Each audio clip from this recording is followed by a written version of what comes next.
Hi everyone, Armored Pants here, and I have another tank review in the Russian line. This is the Tier 10 Medium, the Object 140. Now before we get into that, if you want to contact me, any specific questions or anything, it's best to use the Facebook page at WOTB Gameplay on Facebook. Now let's have a look at the tech spec, and we're going to use blitzhanger.com as always. Now the Object 140 is probably my favourite Tier 10 medium tank. It's a great medium tank.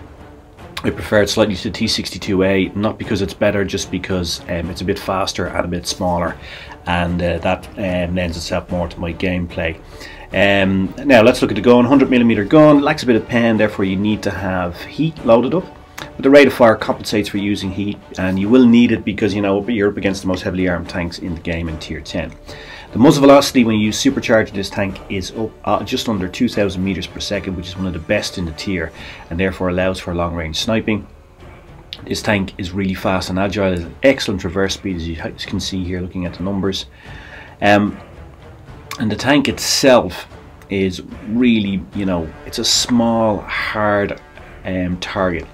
You can see here the frontal armour is decent. On the side armour you can get some good relative armour numbers on the side here if you look at them. So you're going to get some bounces in this tank, particularly when you wiggle, jiggle and move around. It has good turret armour, as you can see. The turret is also really low profile. And look at those relative armour numbers on that turret. Really good. And you can see here a very small target, but the tracks are exposed and therefore you can get tracked easily. And therefore I always run 2 repair kits on this, because you're up against the biggest guns in the game at Tier 10. You don't want to get tracked out in the open. Your game will end very quickly, because on the sides and the back you don't really have much armour. Looking here front on against Tier 9s, you can see the armour is very good. And against Tier 10s you even have a little bit of armour, and as I said, when you saw looking at the relative armour numbers, if you move around, wiggle and jiggle, you're going to get some bounces. Now this is a very typical medium tank, and therefore you can play it by the medium tank numbers, and you should be doing what a medium tank should do. You should be the game CPU, and you should assess the game as it unfolds and move around accordingly. Use your ability to adapt, your agility, your maneuverability to get around the map. In the first instance of the game you should scout, spot and cap if possible, and then assess and reassess. ARM, A-R-M, assess, reassess and move. That is the role of a medium tank in a game, and that's how you should be playing. Now we're going to look at a mastery game here in the Object. First thing we do is obviously check the setup. Having checked that setup, therefore decide to go towards C. Maybe not to cap immediately, but to certainly scout it out and see if I can spot some of the enemy. Now I prefer this to the T62A. I mean, there's nothing in it. There's not one of these tanks is not better than the other, so it's only personal preference, right? And I prefer this because it's smaller and it's slightly faster, and that's more or less it. The T62 has other things going for it. You saw the review on the T62, also mastery game, and that one of these tanks is not better than the other. That's for sure. It's only a matter of personal preference.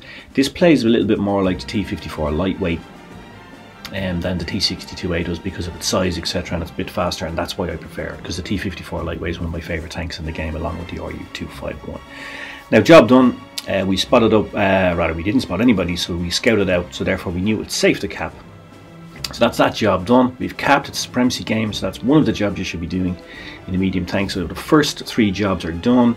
Scouted, we couldn't spot, so there's nobody there, so that's the scouting job done, and now we're flanking. And there's bound to be some targets up here, because they have to be. Where else could they be? And here we are. Now we can snipe. Now, in case you're wondering why this round doesn't go through, you'll see, because there's another tank in front of it. So that was kind of weird for me. This, when I fired the first time, it didn't go through, even though it was side on.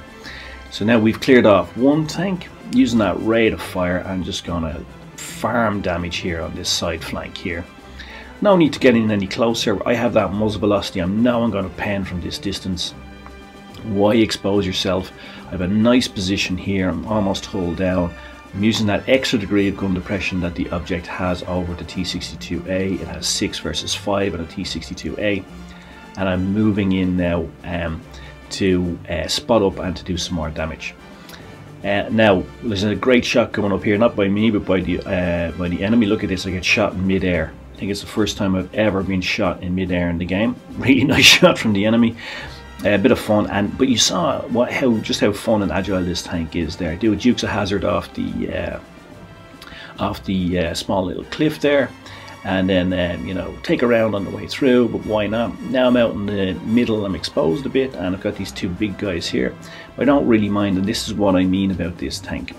The low profile in this tank, look how small a target it is, and neither of these two guys can really get a shot on me. I'm using these just small inclines here to keep myself safe. Neither of them can get a shot on me. See one there puffs up the snow there. Now I have one into me, but I'm going to move. So I move around the E100 here.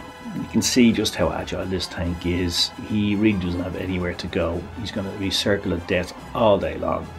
I'm just pumping in damage to him. Now, I had hoped I would be able to clear him off before the T-57 Heavy had reloaded his full magazine. We just missed out by a couple of seconds and I got killed, but the game was already over anyway, and I'd farmed a lot of damage at this stage. Very fast game, and that's actually why I like the Object 140 so much, and why I like my light and medium tanks, because you can see this game was over in just 3 minutes, and that really is just you know, how fast a game can go when you're playing a fast medium tank like this. You know, you can even play this tank as a light tank if there are no light tanks on your team. You can even play it as a light tank because it's fast enough, it's small enough. Obviously you don't have the mobile active camo that a light tank does, but you've got decent view range, and you can spot up the enemy and remain in safety. There we go, a mastery badge in that tank, and I think that's a good example of how this tank can affect the game. By the movement, the decision making around, and then moving and using that speed to get around the map and that rate of fire, we influenced that game completely. We turned its game on its head, and the Reds never even got a chance to settle. Their game was over before it even really began. So we can see engaged 5 tanks in the game: E75, the Object 704, the Panzer 100, the Leopard, and the T-57, who eventually got me on the reload. So let's have a recap of this tank. It's an excellent medium tank, best in tier, in my opinion. Yes, I prefer it to T-62A, but probably I shouldn't say it's better. It's not. I just prefer it. It's a really tough competitor. It's an excellent brawler. It's low profile. There's very good armor on the front, decent armor on those relative armor angles on the side. So it's a tough competitor. It's mobile, agile, amazing traverse speed, as you saw. Circle of Death master. You know, if you isolate a heavy or a TD, it's over. The 100mm gun, though, as we said, it lacks a bit of pen, so load up the heat, but that's what it's for, right? And that rate of fire more than compensates for any less damage you might do with a heat round, because you've got a 5.2 second reload, which is just phenomenal, and you can farm damage, as you saw when I was sniping there. And of course, the actual versus theoretical damage is something we need to take into account. There's no point thinking you're going to do more DPM if you're not penning, because you're not, right? This is a medium tank that you can play by the numbers, you know, arm, assess, reassess, and move. But as I said, if there's no light tanks in your team, you can play as a light tank. And it's one of 2 brilliant tier 10 tanks, and which one is better? As I said, there is neither of them better than the other. It's only a matter of preference. My recommendation to you is to get both. If you want to decide which one to get first, if you love the T-54 lightweight, and if you played that on the way up and really enjoyed playing it, then get the Object 140 first, because the game style is a bit similar. If you weren't a big fan of that, then get the T-62A first, but there isn't really a bad decision. There isn't really any bad decision you can make here. Both tanks are excellent. Both tanks are really great. So I guess all that remains for me to say is thanks for watching. Cheers much, and pants off.